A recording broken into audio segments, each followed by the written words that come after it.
നമസ്കാരം. സുമാസ് വെജ് സ്റ്റോറീസിൻ്റെ മറ്റൊരു എപ്പിസോഡിലേക്ക് എല്ലാവർക്കും സ്വാഗതം. ഓണം സദ്യ സ്പെഷ്യൽ സീരീസിൽ ഇന്ന് ഞാൻ ഉണ്ടാക്കുന്നത് അടപ്രഥമനാണ്. അട കൊണ്ട് നമ്മൾ രണ്ട് രീതിയിൽ പായസങ്ങൾ ഉണ്ടാക്കാറുണ്ട്. പാലടപ്രഥമനും അടപ്രഥമനും. പാലടപ്രഥമന് നമ്മൾ പാലും പഞ്ചസാരയും കൊണ്ടാണ് ഉണ്ടാക്കുന്നതെങ്കിൽ അടപ്രഥമന് തേങ്ങാപ്പാലും ശർക്കര പാനിയും കൊണ്ടാണ് ഉണ്ടാക്കുന്നത്. പണ്ടൊക്കെ തറവാടുകളിൽ അടയുണ്ടാക്കുന്നത് വീട്ടിൽ തന്നെയാണ്. അരിപ്പൊടി കുഴച്ച് വാഴയിലിൽ നേർമയായി പരത്തി ചെമ്പിൽ പുഴുങ്ങിയെടുത്താണ് അടയുണ്ടാക്കുന്നത്. ഇപ്പോൾ നമുക്കത് വളരെ സുലഭമായി സൂപ്പർ മാർക്കറ്റുകളിൽ ലഭിക്കുന്നു. ഇന്നങ്ങനെ ഒരു സൂപ്പർ മാർക്കറ്റിൽ നിന്നും മേടിച്ച അട കൊണ്ട് വളരെ എളുപ്പത്തിൽ അതിസ്വാദിഷ്ടമായ ഒരു അടപ്രഥമനാണ് ചെയ്യുന്നത്. ഓണം വളരെ അടുത്തെത്തിക്കഴിഞ്ഞു. വെജ് സ്റ്റോറീസിൻ്റെ സദ്യവട്ടങ്ങളൊക്കെ നോക്കി എല്ലാവരും നല്ലൊരു സദ്യ ഉണ്ടാക്കുമെന്ന് വിശ്വസിക്കുന്നു. എൻ്റെയും എൻ്റെ കുടുംബത്തിൻ്റെയും ഹൃദയം നിറഞ്ഞ ഓണാശംസകൾ.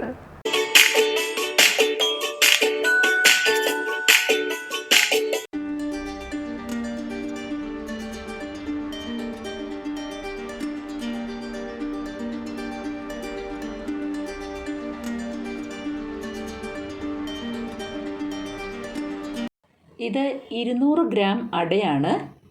നമുക്കിത് നന്നായി കഴുകി വാരിയെടുക്കാം. ഒരു പാത്രത്തിൽ ഒരു 3 ലിറ്റർ വെള്ളം തിളപ്പിക്കാം. കുറച്ച് വെള്ളം അധികം ഇരിക്കണം, നല്ലതാണ്. അട അങ്ങോട്ടും ഇങ്ങോട്ടും കൂട്ടിപ്പിടിക്കാണ്ടൊക്കെ ഇരിക്കും.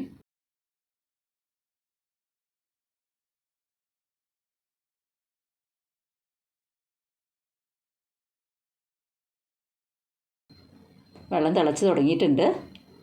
ഇനി നമുക്ക് ഇതിലേക്ക് അടയിടാം. ഒന്ന് ഇളക്കിയും കൊടുക്കാം.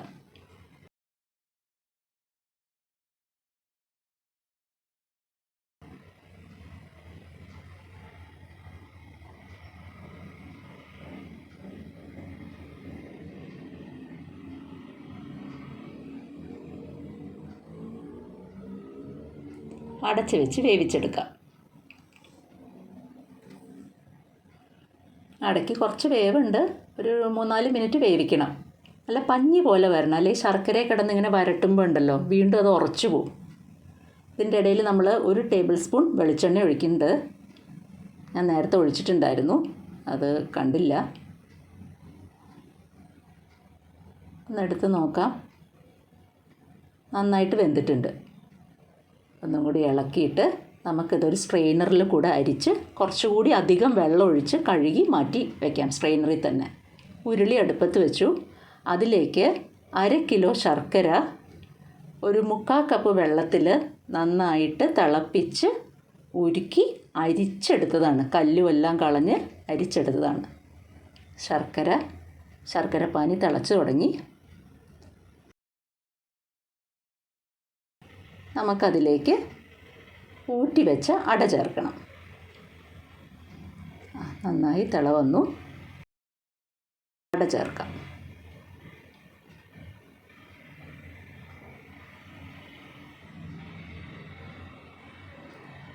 ഈ ശർക്കരയിൽ കിടന്ന് ഇങ്ങനെ നന്നായി വരട്ടി എടുക്കണം. നമ്മൾ ചക്കയൊക്കെ വരട്ടില്ലേ, അതുപോലെ കിടന്ന് അതിൽ കിടന്ന് അപ്പോഴാണ് ആ സ്വാദ് നന്നായിട്ട് വരിക. ശർക്കരയിൽ അട കിടന്ന് ഇളക്കി വരട്ടിയെടുക്കാം.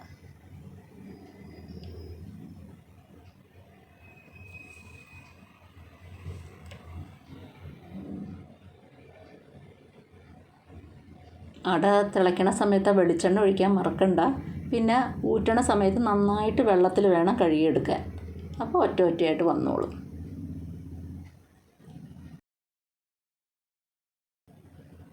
ഇതിലേക്കൊരു 1/2 ടീസ്പൂണോ അല്ലെങ്കിൽ 1 ടേബിൾ സ്പൂണോ വരെ ഒഴിക്കാം നെയ്യ്. നമ്മളുടെ വീട്ടിലെ ഓരോ ഇഷ്ടം അനുസരിച്ച് കേട്ടോ. ഇവിടെ അധികം നെയ്യ് വരണത് ഇഷ്ടമില്ലാത്തതുകൊണ്ട്, പക്ഷേ ഈ സമയത്ത് കുറച്ച് നെയ്യ് ഒഴിക്കണം, നല്ലതാണ് വരട്ടിയെടുക്കുമ്പോൾ.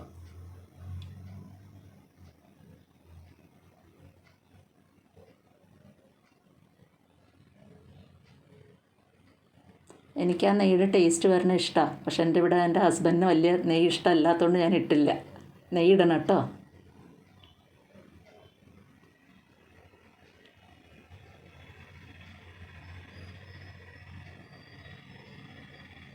നന്നായി വരണ്ട് വരുന്നുണ്ട്. ഇനി ഇതൊരു 1.5 തേങ്ങയുടെ പാലാണ്. അതിൻ്റെ രണ്ടാം പാലാണ് നമ്മളിപ്പോൾ ഒഴിച്ചത്. ഒരു ഏകദേശം 500 ml ഉണ്ട് രണ്ടാം പാൽ. ഒന്നാം പാൽ മാറ്റി വെച്ചിട്ടുണ്ട്.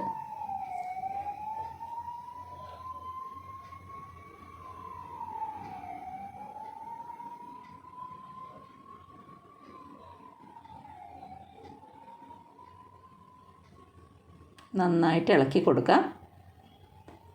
തേങ്ങാപ്പാലിൽ അതിങ്ങനെ ശർക്കരയും എല്ലാം കൂടി ചേർത്തി നന്നായി ഇളക്കണം.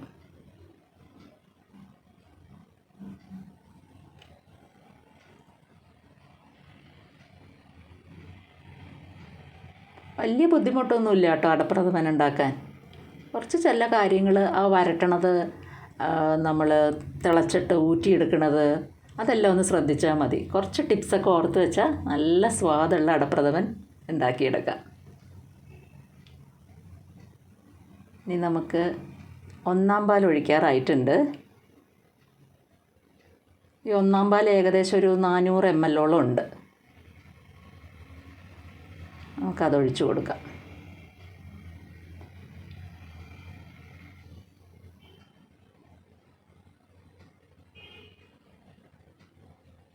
ഇപ്പം അതൊക്കെ ഇളക്കാം.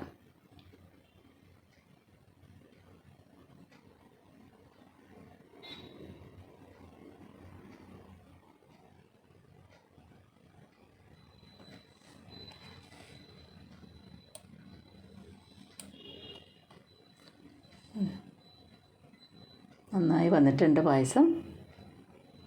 ഇനി ഇതിലേക്ക് നമുക്ക് കുറച്ച് സാധനങ്ങൾ കൂടി ചേർക്കാനുണ്ട്. നിങ്ങൾക്ക് എല്ലാവർക്കും അറിയണ പോലെ ആദ്യം ഏലക്കാപ്പൊടി, ഒരു 1.5 ടീസ്പൂൺ ഏലക്കാപ്പൊടി, 1 ടീസ്പൂൺ ചുക്ക് പൊടി, ഒരു ടീസ്പൂൺ ജീരകവും പൊടിച്ചത് എല്ലാം ചേർത്തി ഒന്ന് മിക്സ് ചെയ്തെടുക്കാം. സ്പൈസസ് എല്ലാം ആയി. നേരത്തെ ഞാൻ വറുത്ത് വെച്ചതാണ്. കുറച്ച് നെയ്യിലും കുറച്ച് വെളിച്ചെണ്ണയും ചേർത്തി വറുത്തെടുത്തതാണ്. കിസ്മിസും കശുവണ്ടിയും തേങ്ങാക്കൊത്തും. അണ്ടിപ്പരിപ്പ് വേറെ, കിസ്മിസ് വേറെ, തേങ്ങാക്കൊത്ത് വേറെ, ഒറ്റയ്ക്കായിട്ട് വറുത്തെടുക്കണം. ഓരോന്നിൻ്റെയും വറവിൽ വേറെ വേറെ വ്യത്യാസങ്ങളുള്ളതുകൊണ്ടാണ്. നല്ലൊരു ഉഗ്രൻ അടപ്രഥമനാണ്. ഈ ഓണത്തിന് തീർച്ചയായും ഉണ്ടാക്കണം. വളരെ സ്വാദുള്ള അടപ്രഥമൻ റെഡി.